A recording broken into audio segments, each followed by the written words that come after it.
j'espère que vous allez bien. Alors nous avons déconfiné depuis le 11 mai et moi personnellement j'ai trouvé que cette semaine la planète pleurait un petit peu. Retour des avions, de la circulation, du bruit, plus le bruit des oiseaux comme on entendait, plus les petits papillons qui volent. Bref, de toute façon il fallait bien revenir à la normale. Alors moi, comment j'ai vécu ce confinement? Plutôt très bien. J'avoue que j'étais vraiment privilégiée. Il y a un espèce de tabou sur ce confinement. Est-ce qu'on l'a bien vécu? Est-ce qu'on l'a mal vécu? Personnellement, j'ai adoré. J'ai passé mes journées avec mes chevaux, avec mes enfants, avec ma famille. Alors certes, on avait beaucoup de chevaux à monter et beaucoup de chevaux à gérer, mais franchement, c'était une super expérience. J'ai adoré et j'avoue être un petit brin nostalgique. Alors vous, comment avez-vous vécu ce confinement et surtout, qu'avez-vous envie de changer dorénavant? Vous voyez ce bruit qu'on entend derrière, Burk. Réponse de vous toutes. Alors mon confinement, je l'ai pas trop mal vécu parce qu'on a quand même une belle météo, je suis en maison et ouais, j'ai continué à pas faire grand chose depuis que je suis en retraite, c'était mon rythme. Que des points positifs. Je travaille en télétravail depuis 2 mois et demi. Je n'ai plus de bouchons. Je prends le temps de vivre. Ça a été un moment d'intimité avec mon mari. On a passé 2 mois tranquilles tous les deux et à faire plein de trucs. Du travail, mais aussi des balades, des loisirs, des séries. Moi j'ai beaucoup aimé gagner 1h30 à 2 heures par jour de temps de trajet que je ne faisais pas puisque je télétravaillais.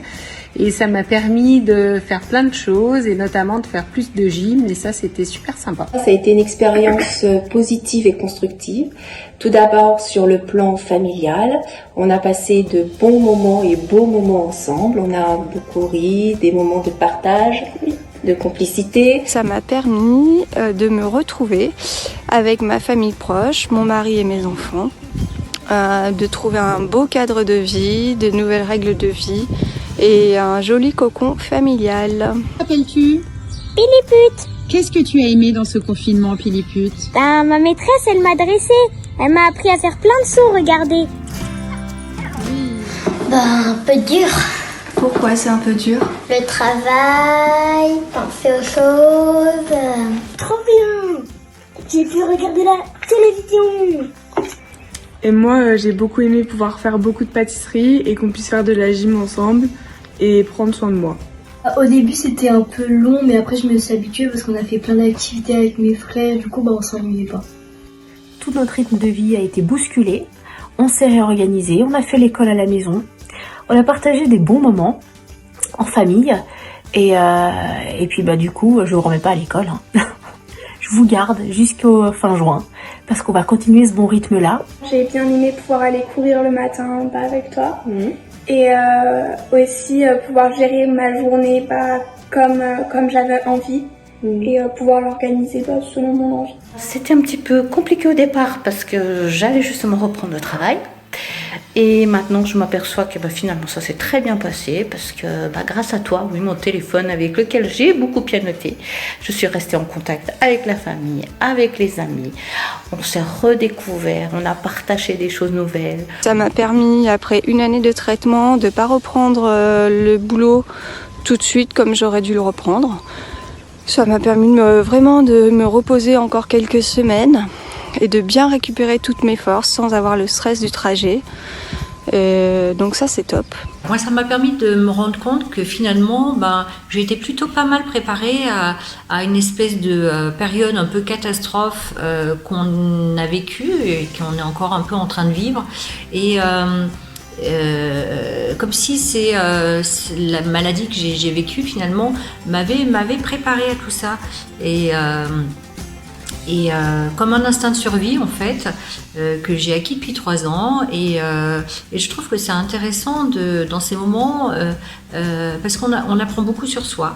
Voilà. Ça m'a rappelé un peu 3 ans en arrière où j'étais en traitement contre ce cancer du sein et là j'ai trouvé que finalement c'était génial d'être en pleine santé alors qu'on peut faire toutes les choses possibles et imaginables chez soi. et d'être libre comme l'air et de ne pas être hyper fatiguée par tous ces traitements. Bon, Caro et Alexis, vous étiez ma team rapprochée pendant ce confinement, donc vous avez travaillé à les côtés quotidiennement aux écuries du Château de Nédan, à vous occuper des chevaux de Hope. Alors, comment vous l'avez vécu? C'était Caro, toi, tu entrais dans la vie active, et toi, Alexis, tu débarques d'un palace parisien où tu étais coach sportif. Voilà, moi j'ai été clairement parachuté à la campagne directement de Paris, mais c'était assez intéressant de prendre l'air. T'es un vrai Parisien, hein? 100%. Pur et dur. Donc t'as fait la rencontre finalement des chevaux, des poules? Oui, ça s'est plutôt bien passé, elles m'ont bien accueilli, elles m'ont adopté. On a une petite photo. C'est ça. Et puis elles m'ont même offert des Je me suis permise de déconnecter un peu, de choisir quand est-ce que je voulais voir mes messages, quand est-ce que je voulais me connecter, sans obligation. Donc ça fait vraiment du bien. J'ai trouvé ça bien, des moments un petit peu plus difficiles avec beaucoup de questions et notamment une question par rapport à notre planète Terre. Voilà, j'ai été très sensibilisée par tout ce qu'on a pu voir comme image sur la Terre, sur tout ce qui se passe, sur la nature qui reprend ses droits, sur les animaux, et donc ça m'a vraiment interpellée, ça m'a vraiment touchée. C'est ça que j'ai aimé dans le confinement. Plus de bruit, plus d'avions, plus de voitures, que des balades à pied ou en vélo, des moments essentiels, de retour sur soi, du bonheur. C'était une période propice à l'introspection, avec des lectures sur le développement personnel, avec des réflexions aussi sur la gestion du temps et du stress, à savoir comment je peux gérer mon stress sans avoir un impact, sans que ça ait un impact sur la santé. Voilà, donc j'ai mis en place une petite routine avec des exercices respiratoires, avec de la méditation de pleine conscience, et j'avoue que ça m'a bien aidée. Je m'évadais en faisant ma balade pratiquement tous les jours dans la campagne environnante, et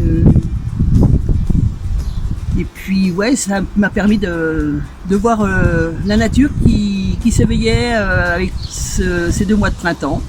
J'apprécie énormément aussi tous les soirs après mon travail de pouvoir aller faire 1 heure de promenade avec dans mon petit bois qui est juste à côté de chez moi, avec les oiseaux qui chantent, les canards, les poules tout autour de moi. Je suis très cool, très zen, j'apprécie énormément. Ensuite, ça m'a aussi permis de faire des économies. Parce que pas de période de shopping, pas de cadeau d'anniversaire pour mes petits loulous, donc pas de choses superflues à acheter. Donc finalement, c'est pas mal. Et puis la chanson La vie, projet fou d'Annabelle de nous la faire interpréter pour les soignants. On pense qu'on ne va pas y arriver et puis on fonce derrière elle et finalement ça marche. Tout ça, je vais le garder. Puis le reste, je vais m'efforcer de le jeter dans les oubliettes. Comment j'ai vécu mon confinement? Moi au top, bizarrement. Je me suis installée avec mon homme, donc tout parfait. Ce qui va changer dans le futur, je vais vivre avec.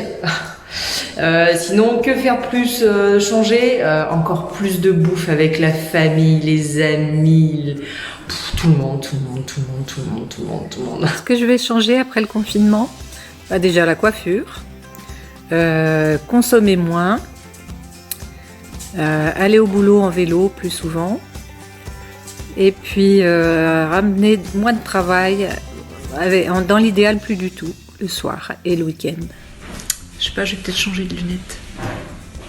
Ouais, je vais changer de lunettes. Eh bien, qu'est-ce qui va changer dans mon quotidien après le confinement?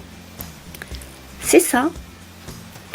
Je vais porter des lunettes pour voir de près. J'aimerais bien garder les moments le samedi soir en famille et les apéros dînatoires le samedi. Bonne idée. Alors moi, ça serait maintenir ma routine, vraiment m'y tenir, et puis aussi, je crois, profiter de chaque moment en pleine conscience, sans se laisser déborder par un tas d'idées, un tas de projets. Qu'est-ce que tu as envie de changer dans ta vie de lapin? J'ai envie de sauter. comme ça. Ah, après le confinement, ce que tu as envie de faire, c'est sauter. Oui, je vais sauter. Je vais prendre soin de moi tous les jours en allant faire du sport, en allant marcher, en allant faire du vélo, parce que ça fait tellement du bien que j'ai trouvé que il fallait pas que je passe à côté de ça. Moi, je fais plus de 10 heures devant mon écran d'ordinateur non-stop. Hein. Il faut s'aérer l'esprit. En fait, on est beaucoup plus productif à se dire on a 5 heures, 4 heures, et c'est là où on est efficace. Et le reste du temps, c'est vrai que il faut, même pour faire mûrir nos idées, être un peu dehors, au contact de la nature, s'aérer l'esprit et pas rester encadré dans notre bureau. Ouais, ça, j'ai plus trop envie de le faire. Quelque chose que j'aimerais changer dans ma vie, c'est avoir plus de temps pour faire plus de choses que j'aime, comme la musique, la danse ou l'équitation, et pouvoir avoir plus de temps aussi pour prendre soin des personnes que j'aime et qui me sont chères. Et moi, j'ai décidé que j'avais gardé la bonne habitude d'aller faire les courses une fois toutes les 2 semaines. Comme ça, j'y passerai moins de temps, de manger plus local et de préserver un peu la terre encore plus que ce qu'on faisait avant. Qu'est-ce que je garderai du confinement ? Eh ben, de continuer à faire travailler les producteurs locaux. Éviter d'aller un max dans les supermarchés. Comme on a plus de liberté maintenant, qu'il n'y a plus ces papiers, qu'on peut rester à l'extérieur le temps qu'on veut et puis qu'on a un bon rayon, j'ai envie de changer de cadre de promenade. Et puis bon, après bien sûr, revoir la famille, revoir les amis, ça va être assez rapide. J'espère pouvoir encore covider. Ce mot, il est apparu pendant la crise et en fait, il consiste à penser ensemble à un monde plus responsable et durable. Oh, c'est les plateaux de ma fille qui a pris du style pendant ce confinement et pendant ses vacances. Vacances, lapsus révélateur, je dis que j'étais en vacances alors que j'ai bossé 7 jours sur 7 pendant ce confinement. Mais ouais, je l'ai vécu comme des vacances. Alors, à ce que je vois, vous êtes tous plus ou moins prêts à vivre à la petite maison dans la prairie. Si on doit se reconfiner d'ici quelques temps, on sera prêt. Moi, j'ai adoré cette version petite maison dans la prairie. Allez, je vous souhaite de passer une excellente journée. Je vous dis à tout bientôt. Je vais me mettre à cheval. Bisous!